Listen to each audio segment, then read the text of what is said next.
ಶ್ಯಾಮ ಇಲ್ಲಿದ್ದಾಳಲ್ಲ, ಯಾವಾಗ ಬಂದ್ಲು, ಹೇಗ್ ಬಂದ್ಲು?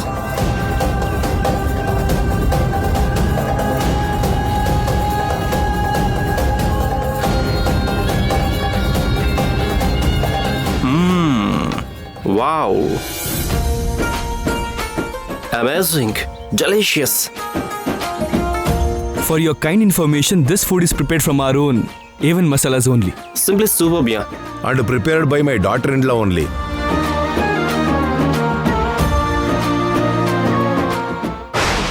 ಎಲ್ಲರ ಮುಂದೆ ಶ್ಯಾಮನ್ ಹೆಸರು ಹಾಳು ಮಾಡಬೇಕು ಅಂತ ಅನ್ಕೊಂಡ್ರೆ ಇಲ್ಲಿ ಎಲ್ಲರ ಹತ್ರನೂ ಹೊಗಳಿಸ್ಕೊಳ್ತಾ ಇದ್ದಾಳಲ್ಲ. Actually, we are impressed 50% by your son's presentation and remaining 50% impressed by your daughter-in-law's amazing cooking skills. Thank you so much. Shyama, ನೀನ್ ಮಾಡಿರೋ ಅಡುಗೆ ಅವ್ರಿಗೆ ತುಂಬಾ ಇಷ್ಟ ಆಯ್ತಂತೆ. ಶ್ಯಾಮ, ಥ್ಯಾಂಕ್ಸ್ ಹೇಳು. ಕೃತಜ್ಞತೆ ನಿಮ್ಗೆ. Nice.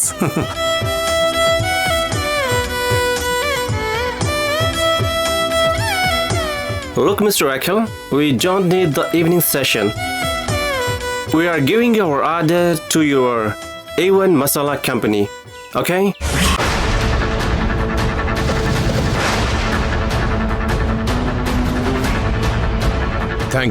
Thank you so much.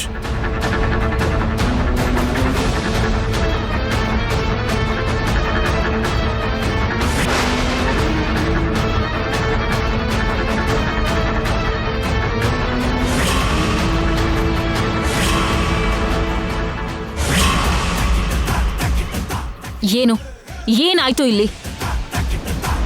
ಆ ಶ್ಯಾಮ ಹೇಗ್ ಬಂದ್ಲು? ಅವ್ರಿಗೆ ಫುಡ್ ಹೇಗ್ ಕೊಟ್ಲು? ಅವರು ಅದನ್ನೆಲ್ಲ ಹೇಗ್ ಮೆಚ್ಕೊಂಡ್ರು? ಅವಳು ಬಂದಿದ್ರಿಂದ ನನ್ನ ಪ್ಲಾನ್ ಎಲ್ಲನೂ ಸರ್ವನಾಶ ಆಗೋಯ್ತು. ಇಷ್ಟಕ್ಕೂ ಅವಳು ಹೇಗ್ ಬಂದ್ಲು ಇಲ್ಗೆ? ನಾನ್ ಹೇಳ್ತೀನಕ್ಕ.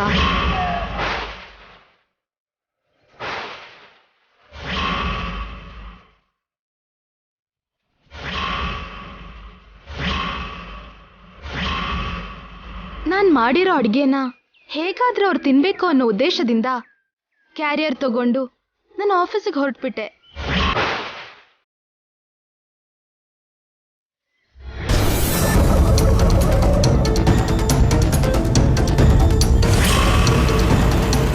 ಟೈರ್ ಪಂಚರ್ ಆಯ್ತು. ಈಗ ನನ್ ಮನೆಗೆ ಹೋಗೋದೇ ಒಳ್ಳೇದನ್ಸುತ್ತೆ. ಕೃಷ್ಣ, ಯಾಕಪ್ಪ ಹೀಗ್ ಮಾಡ್ದೆ? ಹಾಗೆ ವಾಪಸ್ ಮನೆಗೆ ಹೋಗ್ಬೇಕು ಅಂತ ಅನ್ಕೊಳ್ತಿದ್ದ ಹಾಗೆ ಕೃಷ್ಣನೇ ಕಳಿಸ್ಕೊಟ್ಟ ಹಾಗೆ ಒಂದು ಆಟೋ ಬಂತು. ಮೇಡಮ್, ಎಲ್ಲಿಗೆ ಹೋಗ್ಬೇಕು ಮೇಡಮ್? ಅದು ನಾನು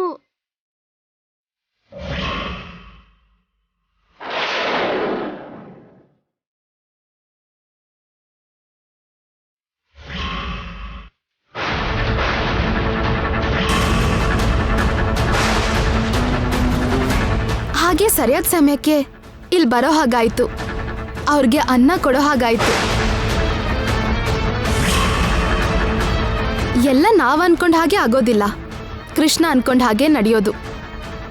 ನಾವ್ ಒಳ್ಳೆಯವರಾಗಿದ್ರೆ ಕೃಷ್ಣ ನಮ್ಗೆ ಒಳ್ಳೇದೇ ಮಾಡ್ಬೇಕು ಅನ್ಕೊಂಡಾಗ ಯಾರು ಎಷ್ಟೇ ಕುತಂತ್ರ ಮಾಡಿದ್ರೂ ಕೂಡ ನಡೆಯೋದಿಲ್ಲ.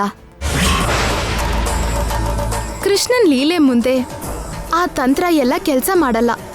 ನಮ್ಗೆ ಏಟ್ ಕೊಡ್ಬೇಕು ಅನ್ಕೊಂಡವ್ರೆ ಕೊನೆಗೆ ಏಟ್ ತಿನ್ನೋದು.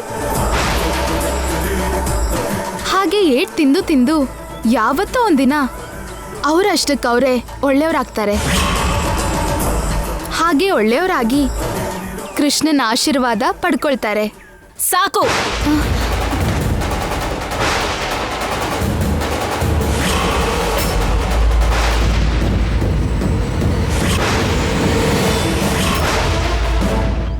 ಮಾಡ್ತಿರೋ ಪ್ರವಚನ ಸಾಕು.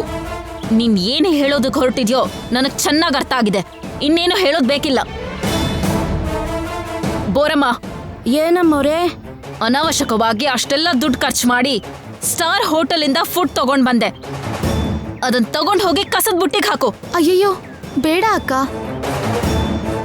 ಅನ್ನ ಪರಬ್ರಹ್ಮ ಸ್ವರೂಪ ಅಂತಾರೆ. ಅದನ್ನ ಹಾಗೆ ಎಸಿಬಾರ್ದು. ಏನು ಎಸೆಯೋದು?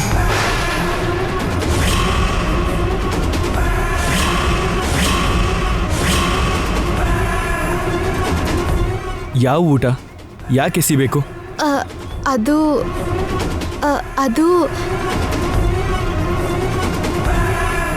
ಅ, ಅದೇ ರೀ, ಮನೆಯಿಂದ ಕ್ಯಾರಿಯರಲ್ಲಿ ಊಟ ತನ್ನಲ್ಲ, ಅದರಲ್ಲಿ ತುಂಬ ಉಳಿದೋಯ್ತು.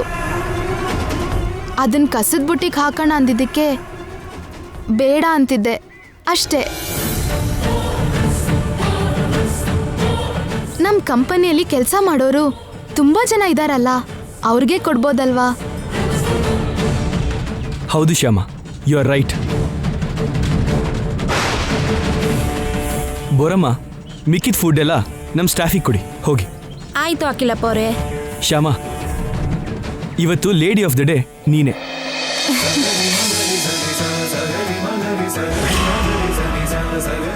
ನಮ್ಮ ಮಸಾಲ ಬಗ್ಗೆ ನಾನು ಹೇಳಿದ್ದು ಅವ್ರಿಗೆ ಎಷ್ಟು ಇಷ್ಟ ಆಯಿತೋ ನಿನ್ನ ಅಡುಗೆ ಕೂಡ ಅಷ್ಟೇ ಇಷ್ಟ ಆಯಿತು.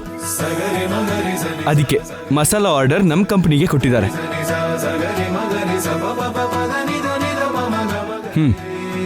ಸ್ವೀಟ್ ತಗೋ ತಗೋ ಶ್ಯಾಮ. ಅದ್ಗೆ ನೀವು ಕೂಡ. ಕಂಗ್ರ್ಯಾಚುಲೇಷನ್ಸ್. Thank you. ಬೋರಮ್ಮ ತಗೊಳ್ಳಿ. ಹಾಂ ಬನ್ನಿ.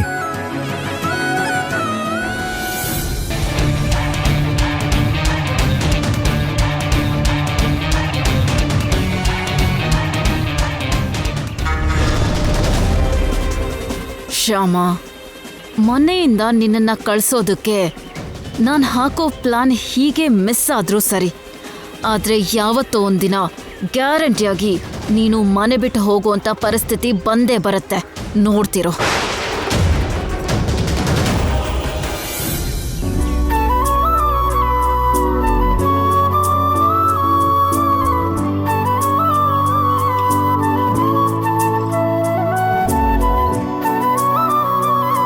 ಅಶೋಕ್, ಅರುಣ್, ಅಖಿಲ್, ಎಲ್ರು ಬನ್ನಿ.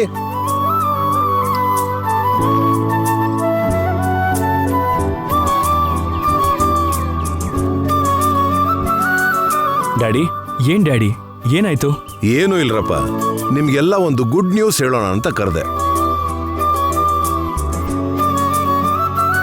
Good news ಹೇಳೋದಕ್ಕ ಯಾವ್ಸ್ರ? ಏನೋ ಅಂದ್ಕೊಂಡು ಗಾಬರಿ ಆಗಿದ್ದೆ.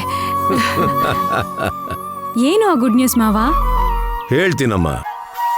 ನಿಮ್ಗೆಲ್ಲ ನೆನಪಿದ್ಯಾ, ನಾನು ಹೈದರಾಬಾದ್ ಸಿದ್ದಪ್ಪ ಮಸಾಲ ಕಂಪನಿ ಬಗ್ಗೆ ಯಾವಾಗ್ಲೂ ಹೇಳ್ತಿದ್ದೆ. ಹೌದು ಮಾವ, ಯಾವಾಗ್ಲೂ ಹೇಳ್ತಿರ್ತೀರಾ. ಆ ಕಂಪನಿ ಅಂದ್ರೆ ನಮ್ ತಂದೆಯವ್ರಿಗೂ ತುಂಬಾ ತುಂಬಾ ಇಷ್ಟ ಅಂತ ಹೇಳ್ತಿದ್ದೆ. ಜ್ಞಾಪಕ ಇದೆಯಾ? ನೆನಪಿದೆ ಡ್ಯಾಡಿ. ಹೈದರಾಬಾದಲ್ಲಿ ನಮ್ಮ A1 ಮಸಾಲೆ ಕಂಪನಿ ಬ್ರಾಂಚ್ ತೆಗೆದು ಸಿದ್ದಪ್ಪ ಕಂಪನಿಗೆ ಸಮವಾಗಿ ಮಸಾಲೆಗಳನ್ನ ಸಪ್ಲೈ ಮಾಡಿ ಹೈದರಾಬಾದ್ ಮಾರ್ಕೆಟಲ್ಲೂ ನಂಬರ್ 1 ಆಗಬೇಕು ಅನ್ನೋದು ಆ ಕಾಲದಲ್ಲೇ ನಮ್ಮ ತಂದೆಯವ್ರ ಆಸೆ ಇತ್ತು. ಆಗ ಯಾವುದೋ ಕಾರಣದಿಂದ ನಮಗೆ ಲೈಸೆನ್ಸ್ ಸಿಗ್ಲಿಲ್ಲ ಅಂತ ಹೇಳಿದ್ರಿ. ಹೌದು. ಆಮೇಲೆ ಸಿದ್ದಪ್ಪ ಕಂಪ್ನಿಯವರೇ ನಮ್ಮ A1 ಮಸಾಲೆ ಕಂಪ್ನಿ ಜೊತೆ ಜಾಯಿಂಟ್ ವೆಂಚರ್ಗೆ ಕೇಳಿದ್ರು, ಅದೂ ಆಗ್ಲಿಲ್ಲ. ಹೈದರಾಬಾದಲ್ಲೂ ನಮ್ಮ ಮಸಾಲ ಕಂಪ್ನಿ ನಂಬರ್ 1 ಕಂಪ್ನಿ ಆಗಬೇಕು ಅನ್ನೋ ನಮ್ಮ ತಂದೆ ಆಸೆ ನೆರವೇರ್ಲಿಲ್ಲ. ಈಗ ಯಾವುದೋ ಕಾರಣಕ್ಕಾಗಿ ಆ ಸಿದ್ದಪ್ಪ ಮಸಾಲ ಕಂಪ್ನಿನ ಮಾರ್ತಿದಾರಂತೆ.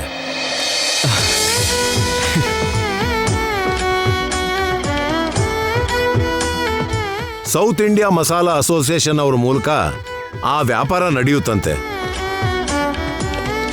ಸೌತ್ ಇಂಡಿಯಾ ಅಲ್ಲಿರೋ ಎಲ್ಲಾ ಮಸಾಲೆ ಕಂಪನಿಗಳಿಗೂ ಅಸೋಸಿಯೇಷನ್ ಮೂಲಕ ಮೆಸೇಜ್ ಕಳಿಸಿದ್ದಾರೆ.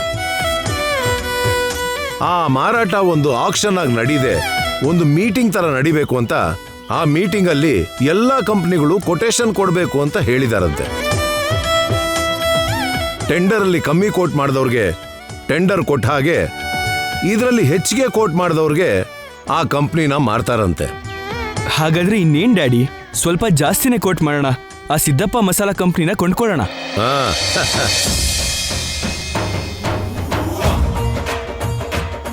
ಅದನ್ನ ನಮ್ಮ A1 ಮಸಾಲ ಕಂಪ್ನಿ ಜೊತೆ ಮರ್ಜ್ ಮಾಡೋಣ. ಹೈದರಾಬಾದಲ್ಲಿ ನಂಬರ್ 1 ಆಗಿ ಹೆಸರು ಮಾಡೋಣ. ತಾತನ ಆಸೆನೂ ತೀರ್ಸೋಣ. ಎಸ್, ನಾನು ಅದೇ ಅನ್ಕೊಂತಿದ್ದೀನಿ ಕಣಪ್ಪ. ನಾಳೆ ಅರ್ಲಿ ಮಾರ್ನಿಂಗ್ ಹೈದರಾಬಾದ್ಗೆ ಹೋಗ್ಬೇಕು ಅಂತಿದ್ದೀನಿ. All the best daddy. Thank you very much Akhil.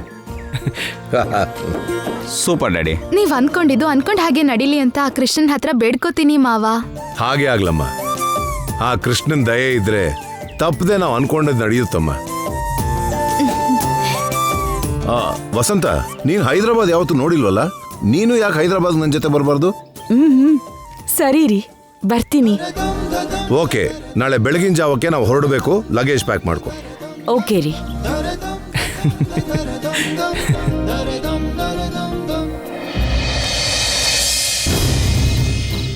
ಏನ್ ಡ್ಯಾಡಿ ನೀವು ಹೇಳ್ತಿರೋದು? ಹೌದಪ್ಪ, ನಾನು ಅರ್ಜೆಂಟ್ ಕೆಲಸದ ಮೇಲೆ ನಾನು ನಮ್ಮ ಹಳ್ಳಿಗೆ ಹೋಗ್ಬೇಕಾಗಿದೆ. ಅಲ್ಲಿ ರೈತರಿಂದ ಏನೋ ಪ್ರಾಬ್ಲಮ್ ಆಗ್ತಿದೆಯಂತೆ. ಕೂಡಲೇ ಹೊರಟು ಬಾ ಅಂತ ನಿಮ್ಮ ತಾತ ಅವರು ನನಗೆ ಫೋನ್ ಮಾಡಿದ್ರು. ಅವರು ನಿಮ್ಗೆ ಬಾ ಅಂತ ಫೋನ್ ಮಾಡಿದ್ದಾರೆ ಅಂದ್ರೆ ಖಂಡಿತ ಏನೋ ದೊಡ್ಡ ಪ್ರಾಬ್ಲಮ್ಮೇ ಆಗಿರುತ್ತೆ. ಏನು ಪ್ರಾಬ್ಲಮ್ ಇಲ್ಲ ವಸಂತ, ನಾನು ಆ ರೈತರ ಹತ್ರ ಮಾತಾಡಿ ಪ್ರಾಬ್ಲಮ್ನ ಸಾಲ್ವ್ ಮಾಡ್ತೀನಿ. ಆದರೆ ಪ್ರಾಬ್ಲಮ್ ಅದಲ್ಲ. ನಾಳೆ ಸಿದ್ದಪ್ಪ ಮಸಾಲ ಕಂಪ್ನಿ ಕೆಲಸದಿಂದ ಹೈದರಾಬಾದ್ ಹೋಗ್ಬೇಕು ಅನ್ಕೊಂಡಿದ್ನಲ್ಲ, ಅದೇ ಪ್ರಾಬ್ಲಮ್. ಅದ್ರಲ್ಲೇನಿದೆ ಮಾವ, ನಿಮ್ ಬದಲು ಇವರೇ ಹೋಗ್ತಾರೆ. ನನಗಾಗಲ್ಲ ವೈದೇಹಿ. ನಾಳೆ ಲಂಡನ್ ಫುಡ್ ಕಂಪ್ನಿ ಜೊತೆ ಮೀಟಿಂಗ್ ಇದೆ ಅಲ್ವಾ, ಅವ್ರ ಅಗ್ರಿಮೆಂಟ್ ವಿಷಯ ನೋಡ್ಕೋಬೇಕು. ನಾಳೆ ನೀನೇ ಹೋಗ್ತೀಯ ಅಂತ ಹೇಳು, ಆರಾಮಾಗಿ ಒಂದು ಟ್ರಿಪ್ ಮಾಡ್ಕೋಬೋದು. ನಾವು ಹೋಗ್ಬೇಕಾಗಿರೋದು ಟ್ರಿಪ್ಗೆಲ್ಲ, ಬಿಸ್ನೆಸ್ ಕೆಲಸದ ಮೇಲೆ. ಬಿಸ್ನೆಸ್ ಕೆಲಸ ಎಲ್ಲ ಮುಗಿದ್ಮೇಲೆ ಆರಾಮಾಗಿ ತಿರ್ಗಾಡ್ಕೊಂಡು ಬರ್ಬೋದಲ್ಲ. ಬಾ ಮಾತಾಡೋಣ. ಮಾವ, ನಿಮ್ಮ ಮಗ ಏನೋ ಹೇಳಬೇಕು ಅಂತಿದ್ದಾರೆ. ಏನರುಣ್? ಹೇಳು. ನನ್ನ ಹತ್ರ ಹೇಳಿ, ನೀನು ಮಾವನ ಹತ್ರ ಹೇಳೋಕೆ ಹಿಂಜರಿತಿದ್ಯಲ್ಲ, ಹೇಳು. ಏನಿಲ್ಲ ಡ್ಯಾಡಿ, ಹೈದರಾಬಾದ್ ಪ್ರೋಗ್ರಾಮ್ ಬಗ್ಗೆ ಟೆನ್ಷನ್ ಮಾಡ್ಕೋತಿದ್ದಾರಲ್ಲ, ಹೋಗ್ಲಿ ನನ್ನ ಹೋಗು ಅಂತೀರಾ? ನೀನಾ? ಬೇಕು ಅಂತಂದ್ರೆ ಅವ್ರ ಜೊತೆ ನಾನು ಕೂಡ ಹೋಗಿ ಬರ್ತೀನಿ ಮಾವ. ಹೋಗ್ಬೋದಮ್ಮ, ಅವನ ಜೊತೆಯಲ್ಲಿ ನೀನು ಹೋಗ್ಬೋದು. ಆದರೆ ಅವನು ಹೋಗೋದೇ ಕರೆಕ್ಟಾ ಅಲ್ವಾ ಅಂತ ಯೋಚನೆ ಮಾಡ್ತಿದ್ದೀನಿ. ಅಂದರೆ ಅರುಣ್ ಆಫೀಸ್ ವ್ಯವಹಾರನೆಲ್ಲ ಕ್ಲೀನಾಗಿ ಮ್ಯಾನೇಜ್ ಮಾಡ್ತಾನೆ. ಆದರೆ ಇಂಥ ವಿಷಯನ ಡೀಲ್ ಮಾಡೋದು ಅವನಿಗೆ ಅಭ್ಯಾಸ ಇಲ್ವಲ್ಲ. ಇಂಥ ವ್ಯವಹಾರದಲ್ಲಿ ಯಾವತ್ತೂ ಅರುಣ್ ಇನ್ವಾಲ್ವ್ ಆಗಿಲ್ಲ, ಹ್ಯಾಂಡಲ್ ಮಾಡಿಲ್ಲ. ಕರೆಕ್ಟ್ ಡ್ಯಾಡಿ, ಇಂಥದಕ್ಕೆಲ್ಲ ಅಖಿಲ್ ಹೋದ್ರೇ ಕರೆಕ್ಟು. ನಾನಾ? ನನಗೆ ಹೈದರಾಬಾದ್ ಹೋಗು ಅಂತಿದ್ಯಾ? ಹೌದು ಕಣೋ, ಲಂಡನ್ ಅವ್ರ ಮೀಟಿಂಗ್ ನಾನು ಅಣ್ಣ ಅಟೆಂಡ್ ಮಾಡ್ತೀವಿ. ನೀನು ಹೈದರಾಬಾದ್ ಹೋಗಿ ಕೆಲಸ ಮುಗಿಸ್ಕೊಂಡು ಬಾ. ಅದೇ ಕರೆಕ್ಟು ಅಖಿಲ್. ನೀನಾದರೆ ಅಲ್ಲಿನ ಪರಿಸ್ಥಿತಿಗಳನ್ನ ನೋಡಿಕೊಂಡು ಕರೆಕ್ಟಾಗಿ ಡಿಸಿಷನ್ ತಗೊಂತೀಯ. Okay daddy, ನಿಮ್ಮಿಷ್ಟ.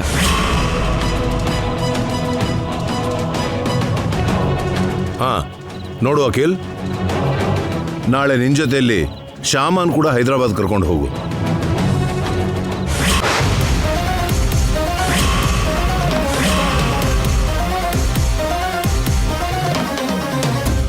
ಶ್ಯಾಮನ? ಹೌದಪ್ಪ, ಮದುವೆ ಆದಮೇಲೆ ನೀನು ಶ್ಯಾಮನ ಕರ್ಕೊಂಡು ಎಲ್ಲೂ ಹೊರಗಡೆ ಹೋಗ್ಲಿಲ್ವಲ್ಲ, ಒಂದು ಟ್ರಿಪ್ ಥರ ಹೋಗಿ ಬನ್ನಿ.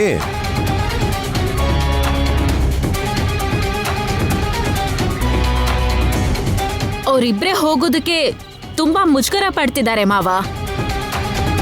ಹೋಗ್ಲಿ, ಅವ್ರ ಜೊತೆ ನಾನ್ ಕೂಡ ಹೋಗ್ ಬರ್ಲಾ? ನೀನು ಮಾತ್ರ ಅಲ್ಲಮ್ಮ, ಅವ್ರ ಮಧ್ಯೆ ಪಾಯಸದಲ್ಲಿ ನೊಣದ ಥರ ಯಾರೂ ಹೋಗ್ಬಾರ್ದು. ಆರಾಮಾಗಿ ಅವರಿಬ್ಬರೇ ಹೋಗಿ ಬರ್ತಾರೆ.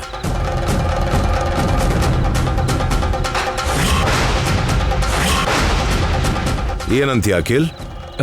ಸರಿ ಡ್ಯಾಡಿ.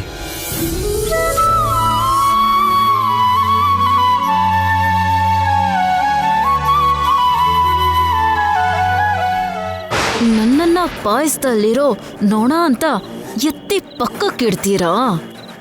ಮಾಡ್ತೀನಿ ರೀ. ಆ ಸಿದ್ದಪ್ಪ ಮಸಾಲೆ ಕಂಪನಿನ ಅಖಿಲ್ ಹೇಗ್ ತಗೋತಾನೋ ನೋಡ್ತೀನಿ.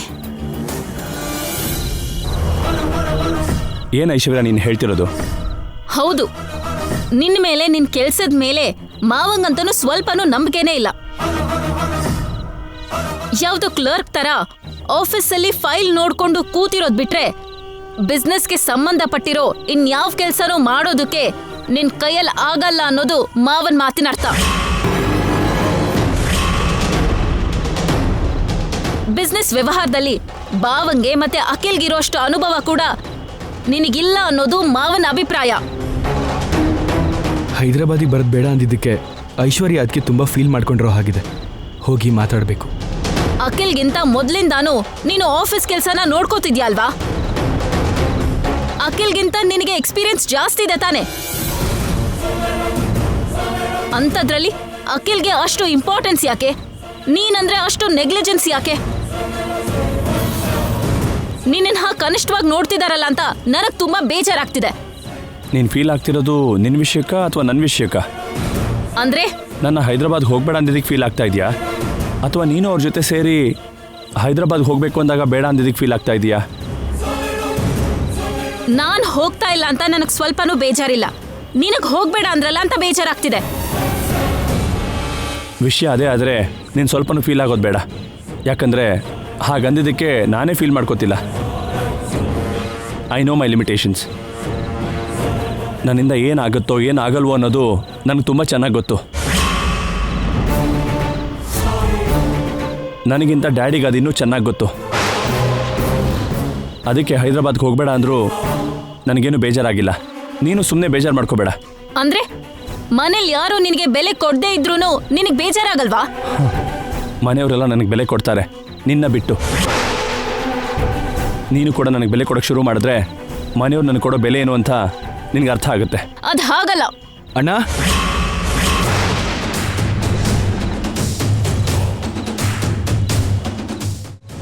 ಬಾ ಅಖಿಲ್ ಬಾ.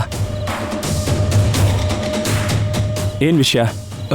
ಏನಿಲ್ಲ ಅಣ್ಣ, ಪಾಪ ಅದಕ್ಕೆ ಹೈದರಾಬಾದಿಗೆ ಹೋಗಬೇಕು ಅಂದ್ಕೊಂಡಿದ್ರು. ಹೋಗ್ಲಿ, ನೀನು ಅದಕ್ಕೆ ಕೂಡ ನಮ್ಮ ಜೊತೆಗೆ ಯಾಕೆ ಬರಬಾರ್ದು? ಬರಬಾರ್ದು, ನಾವು ಜೊತೆ ಬರಬಾರ್ದು. ಹೊಸದಾಗಿ ಮದುವೆ ಆಗಿರೋ ಜೋಡಿ ಜೊತೆಗೆ ನಮ್ಮಂಥವ್ರು ಬರಬಾರ್ದು. ಏನಂತೀಯ ಐಶ್ವರ್ಯ? ಹೌದು, ಖಂಡಿತ ಬರಬಾರ್ದು. ಸರಿ, ನಿಮ್ಮ ಇಷ್ಟ ಅಣ್ಣ. Good night. ಗುಡ್ ನೈಟ್ ಅದಕ್ಕೆ. ನೋಡಿದ್ಯಾ, ಅದು ಅಖಿಲ್ ನಮಗೆ ಕೊಡೋ ಇಂಪಾರ್ಟೆನ್ಸ್. ಅರ್ಥ ಆಯ್ತಾ? Good night. Bad night.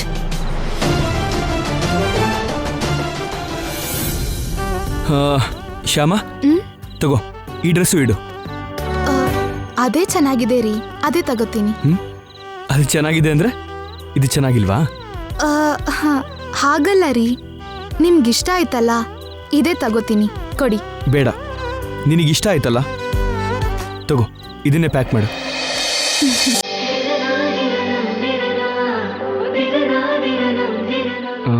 ಇದು ತಗೋ, ಸ್ವೆಟರ್ ಕೂಡ ಇಡು. ಅಂದಹಾಗೆ ಶ್ಯಾಮ, ಅಲ್ಲಿ ಹೈದರಾಬಾದಲ್ಲಿ ಕ್ಲೈಮೇಟ್ ಹೇಗಿರುತ್ತೋ ಗೊತ್ತಿಲ್ಲ. ಚಳಿ ಆದರೆ ನಿಂಗೆ ತಡೆಯೋಕ್ಕಾಗಲ್ಲ. ನೀನು ಕೂಡ ಸ್ವೆಟರ್ ಇಟ್ಕೋ. ಏನು ಹಾಗೆ ನೋಡ್ತಿದ್ಯಾ? ಸ್ವೆಟರ್ ಇಲ್ವಾ? ಇಲ್ಲ ರೀ.